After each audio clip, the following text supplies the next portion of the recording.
I left my favorite type of brush for last in this chapter, and this is the pattern brush. Now with this, you can create very unique patterns that will follow the way you are painting with the brush tools. And in this video, I'm going to show you exactly how to start from scratch and then set up everything and make your brush work perfectly. So it's up to you what type of design you wish to do, but I am going to go for an Asian, Indian inspired pattern. So I am going to draw with the pen tool first of all, and I draw a shape, something like that. And I am going to use the reflect tool on this, click in the center point and hold down Alt and Shift together. Then I'm going to also make sure that these 2 points are joined. So I select the top area and I click on Connect Selected Endpoints. That means now it's one shape. I am going to change the stroke color and size later, but for now, all I want is to duplicate it. So I Alt click and drag it down somewhere around there. And now all I'm going to do is to select these points here on the one on top and press up arrow a couple of times until I get the shape follow the same structure.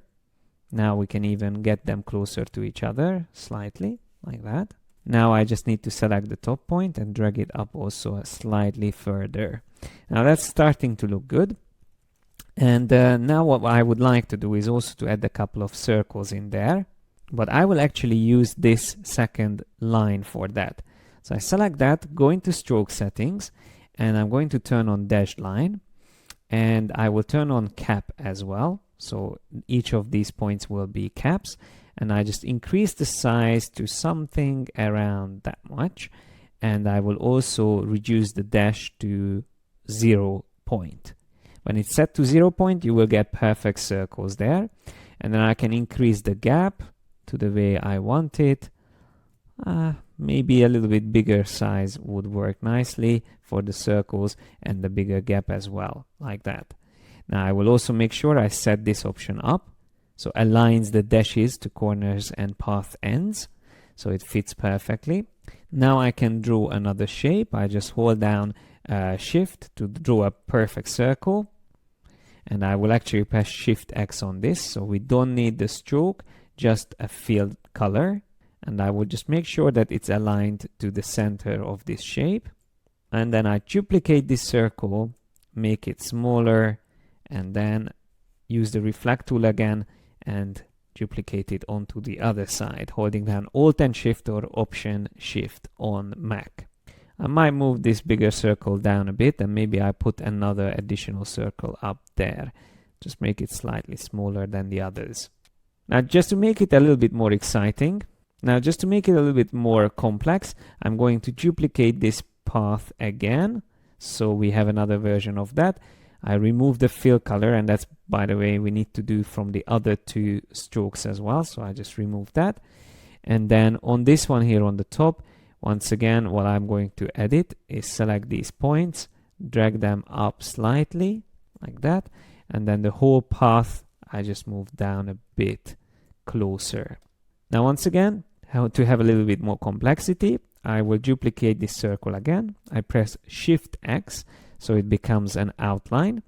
And then I will duplicate this once more and maybe make it smaller, something like that. Place it up here. And then I will make another copy and put that somewhere around there. Now I can select these circles and use the reflect tool, center point, Alt Shift or Option Shift, and again reflect them. Now it's time to add a little bit of color on it. So I'm going to select a color. I will probably pick this red color, increase the size of that line. Then I will select the dots and maybe choose an orange color for it. I will select another color for these, maybe purple. And then we can also select these circles. And maybe the big one I will set red. And then these other ones I am going to set to orange. And then the circles I'm going to change to another color. Maybe again use the purple on those. I can always have this circle coming in front of the others. and we could do so much more changes. But what I normally do at this point is I duplicate the whole design. So the first stage was the actual creation of a segment of the pattern. And just so you can imagine, this is how it's going to look like roughly. So once they are put next to each other, and it's going to continue it. What's important is to make sure that the overlap or the borders will look perfectly seamless. So just to understand what I'm going to do, I'll keep it here underneath. And I'm going to select these dotted lines first, and also this line here, because these are the ones that are going to meet. So we have to make sure that they are seamlessly flowing into one another. Now for this, my strokes will need to be expanded. So I choose expand appearance, and then expand again to make sure that even the dashed lines are going to turn into little circles. And this is where it's worth zooming in a bit, because we have to be a bit more precise here. You notice I already opened up my rulers. That's Control or Command R. And once you have that, you can align the ruler onto these circles here. And then I do the same again on the right side, so align it to that point there. Now we won't need half of these circles, so what I can do is use the eraser tool and just erase out of it like that. And then I will do the same thing on the other side as well. I will repeat the same here on the purple lines. So holding down Alt, erase from the other side as well. And now we just have to sort out the red line. So what I would do with that is actually to set another ruler up. And this ruler I'm going to set here in the middle. And I will actually delete half of this. So I'm going to cut this in half like that. And now that we have that ready, we can come to this side here as well. And I am going to just drag this point slightly further out. So that point there, I will drag a little bit further out until it reaches that point. And then we can always adjust this if we want to, but I'm actually fine with it the way it is. But then also we have to use the eraser tool and cut this off here. Now, if you don't want the eraser tool, you can also be actually a bit more precise by using the rectangle tool, because that will snap to the guide. And then when you select these two shapes, you can just use the shape builder tool to cut instead of using the eraser tool with the Alt and Option keys. Now this looks a little bit better already. We need to just duplicate this by using the reflect tool, click on the guide as the center point, and then Alt, Shift, held down together, and we created the other side. Now at this point you can decide whether you still want to keep the original design or not. I prefer to keep it because there I still have control over things like the stroke options, so you can change the gap, you can change the size of those circles, while on this one that's not available anymore because it's all expanded. Now what we need to do is to select all this together, and normally what I do is I group them together. So Control G or Command G, and then once it's a group, you can double check here, yeah, it is a group. Then we can drag and drop the whole thing into the brushes panel. And of course I want to save it as a pattern brush. Then I click OK. And we can already see how it's going to look like. One of the things that I normally change is for the fit, the approximate path. And then you can see that if you use straight lines in the corners, we will have a little bit of a problem, but that can be customized. So you can actually create a separate shape for the corners, or you can choose an option called auto centered. And that actually looks already better. Now here we also have scaling option. So if we feel like it's too big, we can also scale it. But I'm just going to keep that on 100 for now. And that's how we saved our brush. So now if I go to another canvas, I just quickly create another artboard. And I select the brush tool.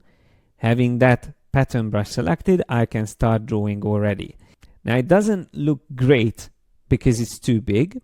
So what I do is I'm going to reduce the stroke size to 0.25, and then we will have already a little bit more along the path. But if I want to make it even smaller, I can go back into the options and I just reduce the percentage here. Keeping the preview on, we can see it in the background. and immediately starts to update. So the more elements you have, the better usually it's going to look like. So I can now click OK, apply to strokes, and now I can keep drawing with the brush. So let's have a closer look and maybe draw another line across and so on and so forth. So you can see how nicely it works. But the best thing is once you start applying a pattern brush on an actual shape. So if I use the ellipse tool, for example, and I draw a circle like this, and then I go into brushes and click on that pattern brush that we created, that's when the magic happens. And of course I can select this ellipse, copy, paste it, and then reduce it in size. Then I can go up to recolor artwork and maybe choose edit, lock the colors together, turn them around to recolor them quickly just to have variety between the colors. And by the way, we will come back to recolor artwork and I explain it in more detail, but for now I just wanted to show that very quickly. You can even overlap these, and of course you can create multiple versions of your pattern. And I still haven't showed you everything that you can do with brushes in Illustrator, because in the next video we will again raise the stake, and now we will start using images as brushes.